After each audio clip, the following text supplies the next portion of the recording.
Magandang umaga sa lahat, aking mga mag-aaral. Narito muli ang inyong guro sa Pilipino, Ginoong Raxel A. Sanga, upang talakayin at ibahagi sa inyo ang ikapitong aralin sa ikatlong markahan. Halina at tuklasin na natin ito. Ang layunin natin sa pag-aaral, pagkatapos ng module na ito, ang mga mag-aaral ay inaasahang nagagamit ang wastong mga panandang anaphoric at cataphoric ng pangalan. Tuklasin natin sa bahaging ito ay aalamin natin ano nga ba ang ating pag-aaralan sa araw na ito. Narito ang gawaing isa. Natatandaan mo ba ang mga bahagi ng pananalita na iyong pinag-aralan noong elementarya? Sumulat ng isang pangungusap tungkol sa ipinakikitang larawan. Maaaring gumamit ng pangalan at panghalip. Ito ang unang larawan. Sige, isulat sa inyong mga kwaderno ang naiisip mong pangungusap.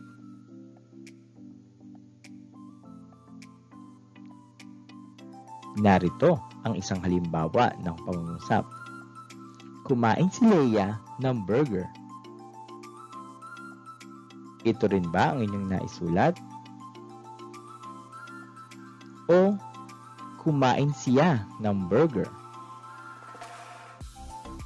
Kung halos ganito ang iyong naisulat, tama ang iyong nagawa. Ito ang pangalawang larawan. Masayang naglalaro ang magkakaibigan.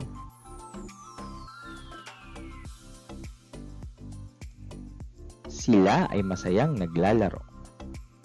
Ikaw, ano ang iyong naisulat? Tama iyan. Ang tanong ko sa iyo, ano ang napansing pagkakaiba ng dalawang pangungusap? Balikan natin ang unang dalawang pangungusap. Kumain si Leia ng burger. Kumain siya ng burger. Ano ang nakita mong pagkakaiba sa dalawang pangungusap? Tama ka. Sa unang pangungusap, may pangalan ng babae, si Leia. Samantalang sa pangalawang pangungusap, gumamit ng salitang siya at hindi tiyak ang pangalang ginamit. Ngunit, si Leia at ang salitang siya ay iisa lamang ang pinatutungkulan. Sila ang gumanap sa pangungusap. Ano ang tawag natin sa Leia na ginamit sa pangungusap? Anong salita ang tawag natin dito? Tama ka, pangalan. Ano naman ang tawag natin sa siya? Ang salitang ito ay isang panghalip. Natatandaan mo pa ba ang panghalip at ang pangalan? Halika at balikan natin ito. Gumamit tayo ng dalawang pangungusap. Una ay Leia ang ginamit na pangalan ng taong gumanap. Samantalang sa pangalawa, gumamit tayo ng salitang siya. Ang Leia, sabi nga natin, ito ay pangalan. Ano nga ba ang pangalan? Ang pangalan ay salitang tumutukoy sa tao, hayop, bagay, pook o lugar at pangyayari. Samantalang siya ay isang panghalip. Ito ay salitang humahalili sa mga pangalan, ginagamit upang hindi pa ulit-ulit na banggitin ang pangalan sa isang talata o sa isang pahayag. Naalala mo na ba kung ano ang pangalan ng panghalip? Magaling, dahil yan ay gagamitin natin sa ating ikapitong aralin sa ikatlong markahan, na ang pamagat ay mga panandang anaphoric at cataphoric. Halina at magbasa tayo ng isang maikling kwentong pinamagatang Sandaang Damit ni Fanny Garcia. Ito ay isang aklat na may 16 na maikling kwento, ngunit isa lamang ang babasahin natin sa puntong ito. Handa ka na ba magbasa? Maaaring sundan ito sa pamamagitan ng iyong module o pagmasdan at pakinggan ang kwentong iparirinig sa iyo. May isang mahirap na batang babae. Nag-aaral siya. Sa paaralan ay kapansin-pansin ang kanyang pagiging walang imik. Madalas ay nag-iisa siya. Lagi siyang nasa sulok. Kapag nakaupo na'y tila ipinagkait. Lagi siyang nakayuko. Mailap ang mga mata.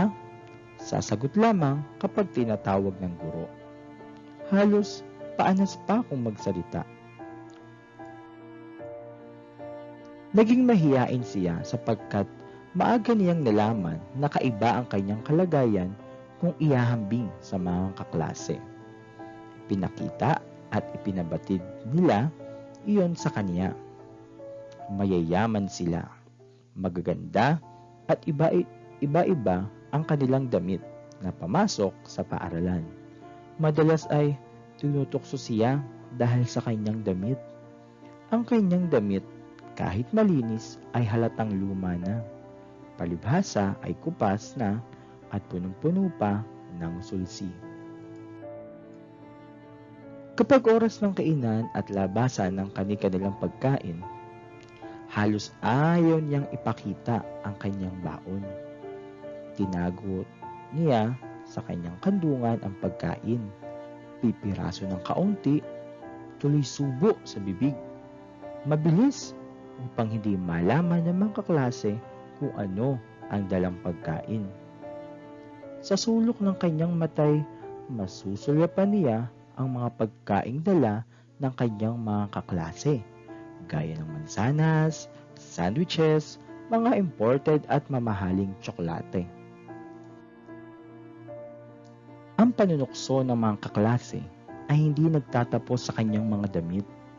Tatangkain nilang silipin kung ano ang kanyang pagkain at sila'y magtatawanan kapag nakita nila na ang kanyang baon ay isang piraso lamang na tinapay na karaniway walang palaman.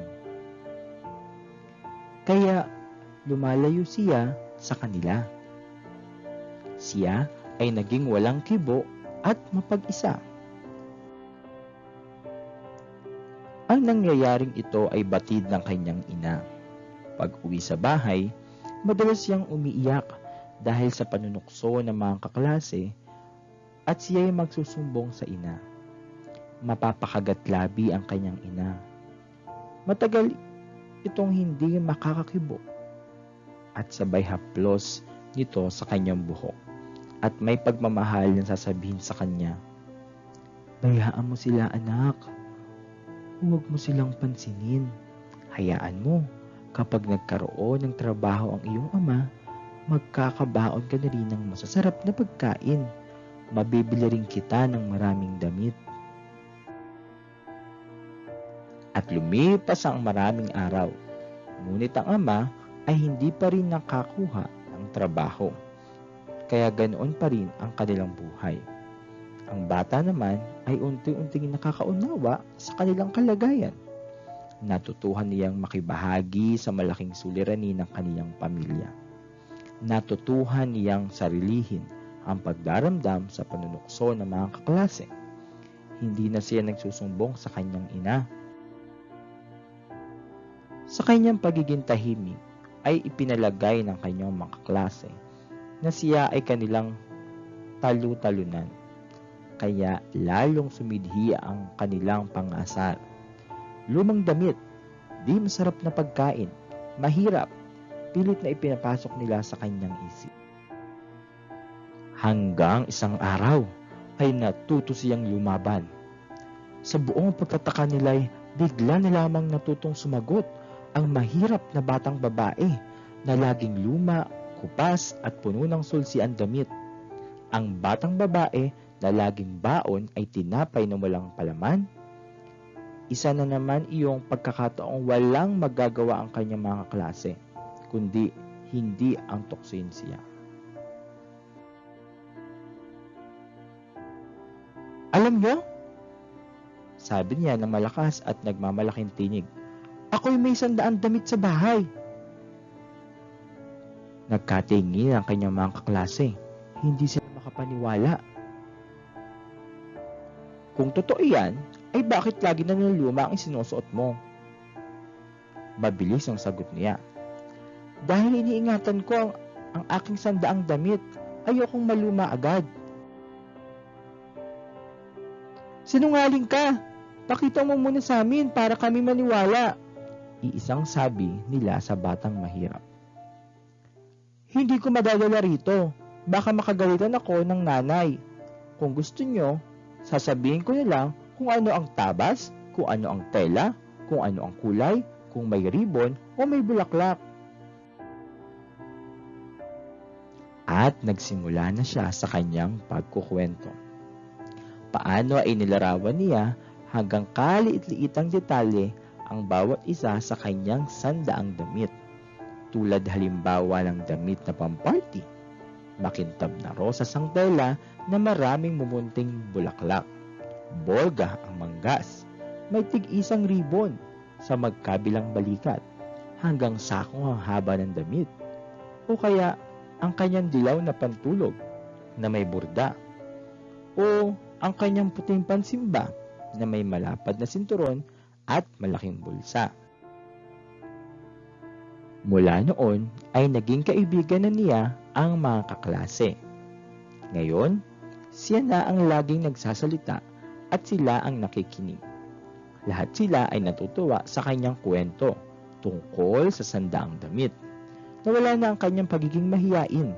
Naging masayahin siya, bagaman patuloy pa rin ang kanyang pamamayat. Kahit na ngayon nabibigyan nila siya ng kapraso ng kanilang baong mansanas o sandwich. Isang araw, hindi pumasok sa klase ang mahirap na batang babae na may 100 damit. Saka lang sumunod na araw at nang sumunod pang 25 araw. Pagkaraan ng 1 linggo, hindi pagpasok ay nag-alala ang kanyang mga klase at guro. Nagpasaya silang dalawi ng batang matagal nang absent sa klase. Ang nagtagpuan nilang bahay ay sira-sira, nakagiray, na sa kalumaan. Lumabas ang isang babaeng payat. Iyon ang ina ng batang mahirap. Sila ay pinatuloy at nakita nila ang damit maliit na kabuuan ng kabahayan na salat sa marangyang kasangkapan. Sa isang sulok ay may isang lumang papag at doon nakaratay ang batang babaeng may sakit pala. Ngunit sa mga dumalaw ay di agad ang may sakit ang napagtunan ng pansin, kundi ang mga papel na maayos na nakadikit sa dingding sa tabi ng papag. Lumapit sila sa sulok at nakita nila ang mga papel na nakadikit sa dingding ay yaong mga drawing ng bawat isa sa 100 papel, magaganda, makukulay. Naroon lahat ng kanyang naikwento.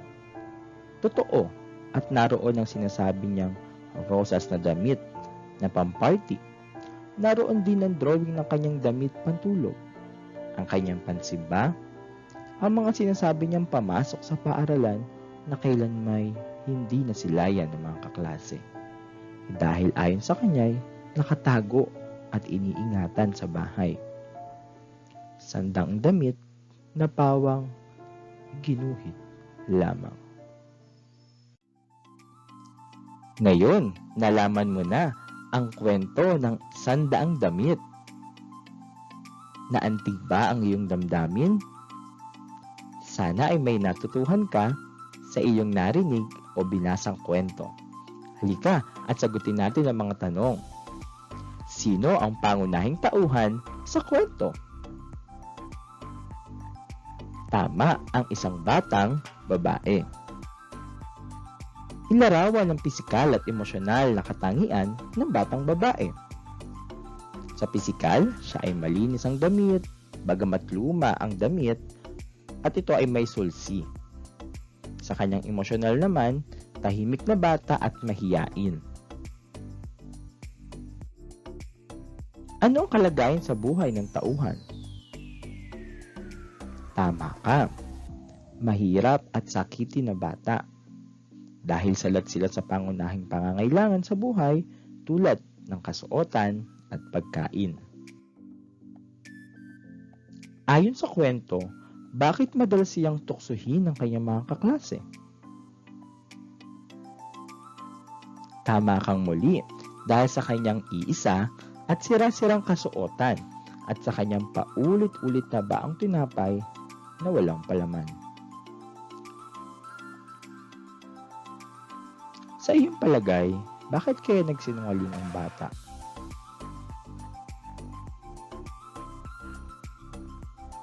Tama ang iyong nasa isipan, dahil nais niyang ipagtanggol ang kanyang sarili at matigil na ang pangungutya ng kanyang mga mag-aaral. Bagamat mali ito, ngunit naging daan niya lang ito upang hindi na siya kutsain. Ayon sa iyong pagkaunawa, ano ang sinisimbolo ipinapakita ng 100 damit sa kwento?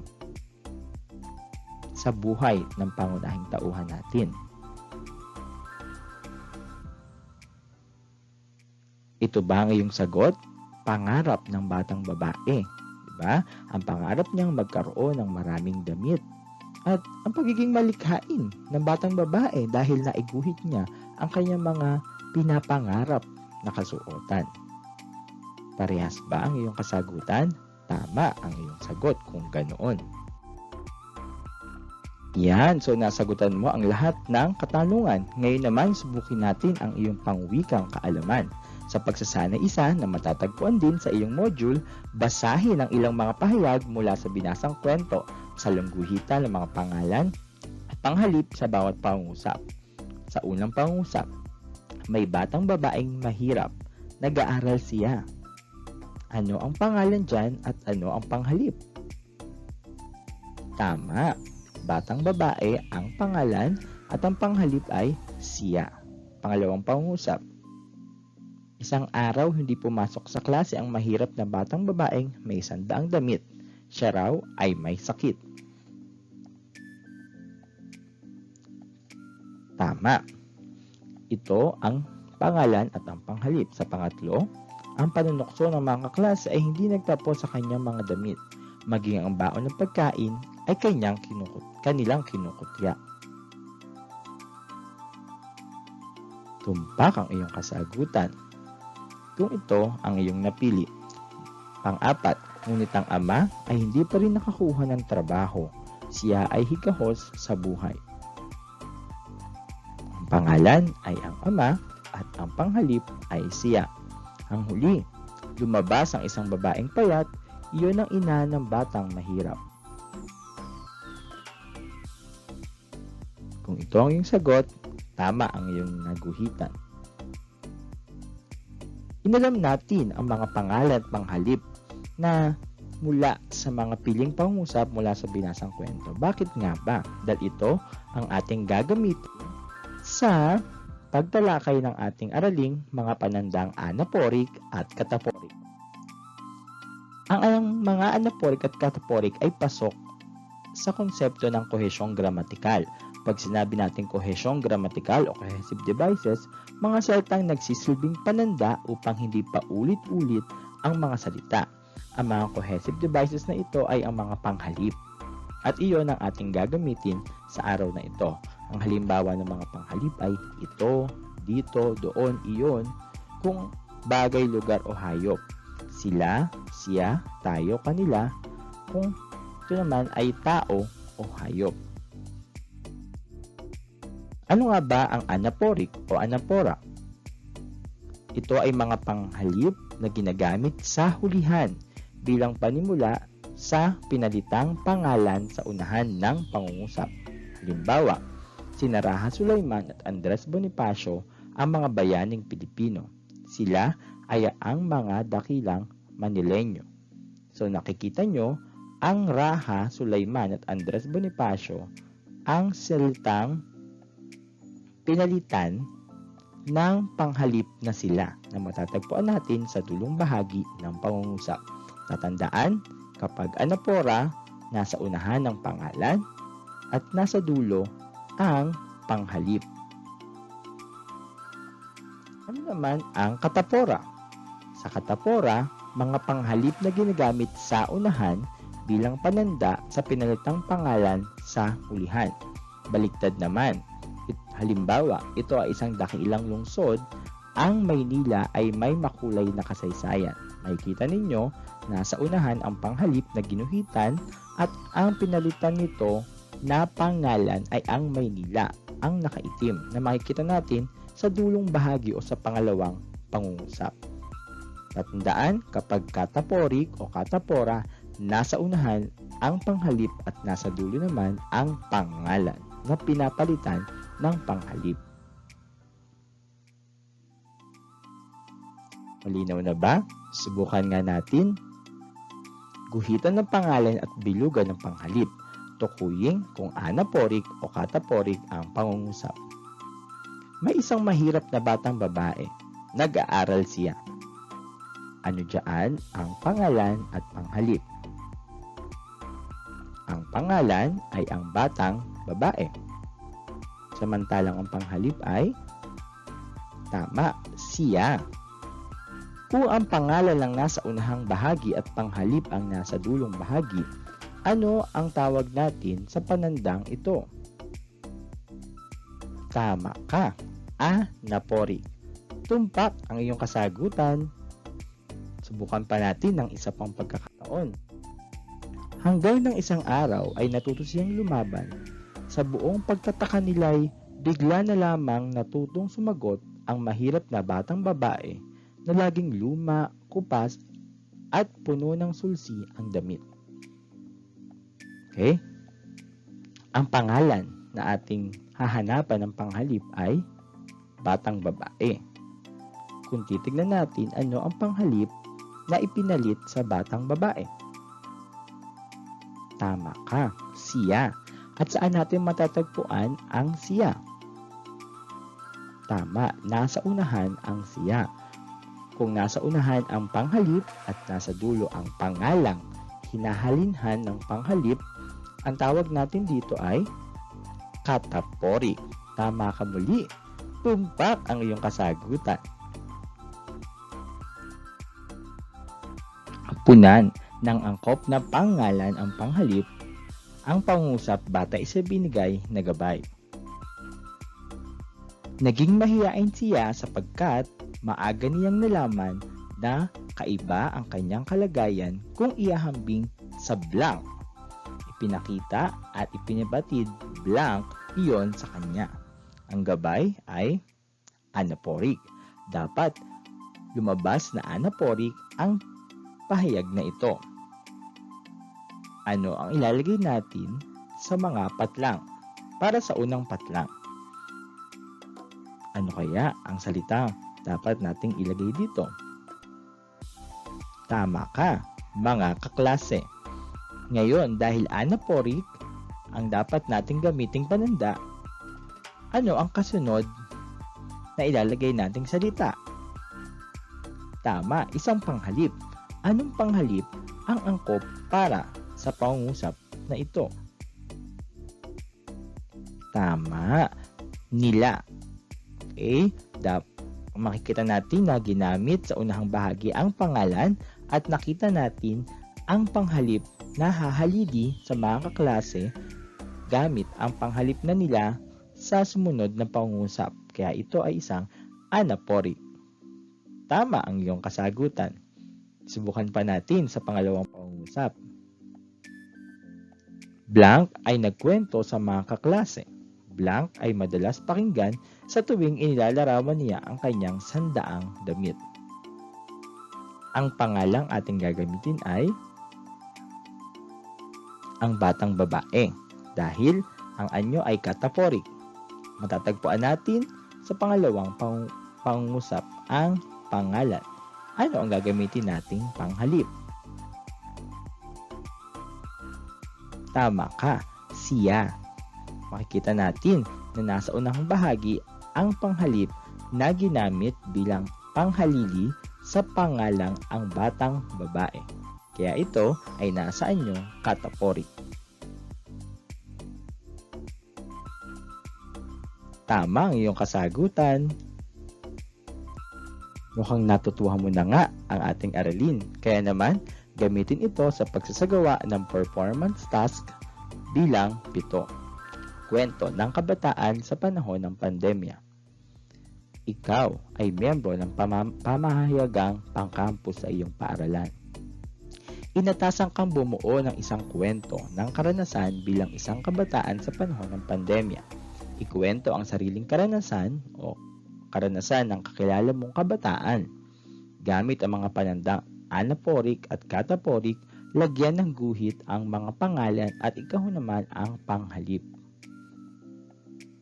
Tignan sa inyong module ang rubrics sa pagmamarka. Naunawaan na ba ang gawain?